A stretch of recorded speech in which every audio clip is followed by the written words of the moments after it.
বন্ধুরা, আজকে আমি এই মোবাইল ফোনটি দেখাচ্ছি। এটা হচ্ছে অ্যাপেল 16, আইফোন 16 প্রো ম্যাক্স। এটা কিনেছি এবং কেনার পরে অব্যবহিত পরে যে আফটার সেল সার্ভিসটি শুরু হয় সেটি হচ্ছে কি স্ক্রিন প্রোটেক্টর লাগানো। আমি প্রথমত এই যে ছেলেটি তার যে সেলসম্যানশিপ সেটাতে মুগ্ধ হয়েছি। এ ব্যাপারে দু একটি কথা বলবো, আর তারপরে এই যে স্ক্রিন প্রোটেক্টরটি সে লাগাচ্ছে সেটার ব্যাপারে কিছু কথা বলবো। তার মানে আমি দুটি কথা বলতে চাচ্ছি মূলত। প্রথমটি, সে যখন অ্যাজ এ সেলস পারসন যে কথাগুলি বলছিল, অ্যাকচুয়ালি আমরা কিন্তু আইফোন কেনার জন্য গিয়েছি।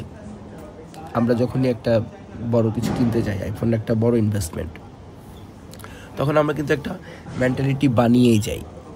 তো সেখানে কিন্তু সেলসম্যানের অনেক বেশি কিছু বলার নেই। এই কারণে নেই কারণ অ্যাপেলের ব্যাপারে আমরা সকলেই জানি, কিন্তু তার যে অ্যাপ্রোচটা ছিল সেখানে এমন একটা ব্যাপার ছিল যে yes, you know that, yes Apple phone is good, আমরা সবাই জানি, কিন্তু আমার দোকান থেকে আপনি কিনুন, এমন জরুরি নয়, কিন্তু এমন কথা আমি বলবো যে আপনাকে আমি রেখে দেব, আপনি যেতে পারবেন না।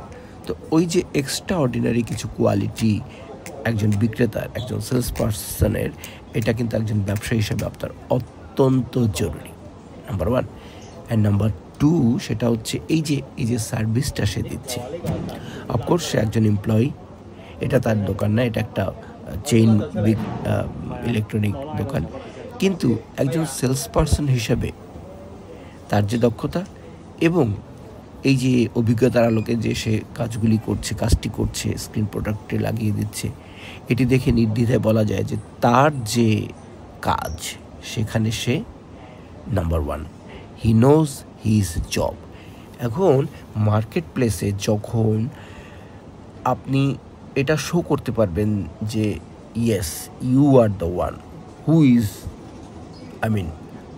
more than 100% capable to do the job, মানে মাস্টার আপনি, তাই না? তখন কিন্তু আপনার গ্রহণযোগ্যতা বেড়ে যায়। তো কি বুঝলাম আমরা, যে তার যে ব্যবহার, তার যে কথাবার্তার আঙ্গিক, যেটাকে আমাদেরকে এই দোকান থেকেই কেনার জন্য আমরা মজবুর হয়ে গেলাম, number one. And number two, সে যেভাবে সার্ভিসটি দিচ্ছে, এই সার্ভিসটি দেখেই বোঝা যায় যে সে তার কাজ বাখুবি জানে। এই দুটো জিনিস কিন্তু অত্যন্ত জরুরি। কাস্টমারের সাথে যে আপনার একটা আন্তরিক সম্পর্ক, আর এটা একায়াক শুরু হয়ে যাবে। তার মানে কাস্টমারকে আপনি আগে জানেন না, পরেও জানার হয়তো আপনার দরকার নেই, যদি আসে কাস্টমার, তার ইচ্ছা। কিন্তু যে মহেন্দ্র খান কাস্টমার আপনার সামনে থাকবে, তখন আপনি তাকে এমন সুন্দরভাবে কথা বলে অ্যাপ্রোচ করবেন যেটা তাকে আকৃষ্ট করবে আপনার পণ্যটি কেনার জন্য। আর তারপরে যে সার্ভিসটি আপনি দেবেন, সেই সার্ভিসটি হবে এত উঁচু মানের যে আপনি দেখতে থাকবেন।